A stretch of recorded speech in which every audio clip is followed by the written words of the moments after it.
Maintenant, au-delà du fait de modifier ton mouvement de base pour aller taper ton point faible et travailler ça, tu as un deuxième élément qui peut être de renforcer un muscle ou une structure trop faible par rapport à ta force globale, la force de tes autres muscles sur le mouvement. Donc moi je m'explique. J'ai toujours eu un deadlift avec, en tout cas traditionnel, hein, deadlift conventionnel, avec une dominante plutôt bas du dos, tu vois. Donc beaucoup d'érecteurs du rachis lombaire, ça m'a pas tant causé de problème que ça. Je me suis blessé au bas du dos, mais pas au deadlift, je me suis blessé au bas du dos avec une grosse extension lombaire justement, donc sur de l'overhead press et du squat high bar. Sauf que cette blessure-là, elle m'a suivi derrière sur le deadlift et elle m'a empêché de progresser. Et en plus de ça, je renforçais tous les muscles pour le deadlift, donc je faisais les fessiers, les ischios, je faisais aussi un peu les trois avec des back extensions, ce genre de choses, mais j'allais jamais isoler vraiment mes lombaires pour les renforcer, aussi pour améliorer la santé de mes structures lombaires. Or, Jefferson Curl, mais pour moi le Jefferson Curl c'est pas la meilleure variante pour faire ça, parce que le Jefferson Curl,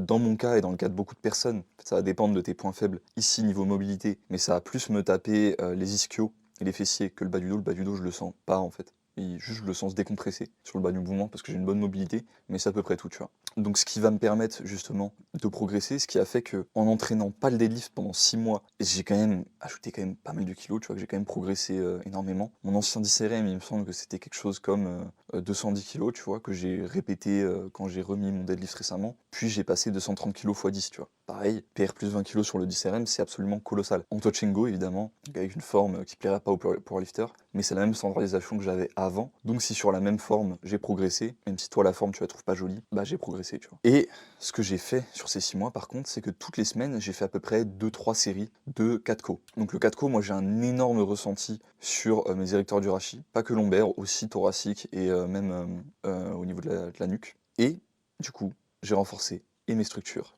et mon réel point faible musculaire, c'est-à-dire le groupe musculaire en fait qui m'empêchait de pousser très fort sur le mouvement. J'ai fait quelques autres exos, un peu de rotation de buste, de side bend, etc. qui vont aider à solidifier tout ça, mais qui vont être moins importants au niveau musculaire, ça va être plus au niveau juste santé des structures, bracing, etc. que ça va être important. Et voilà le résultat.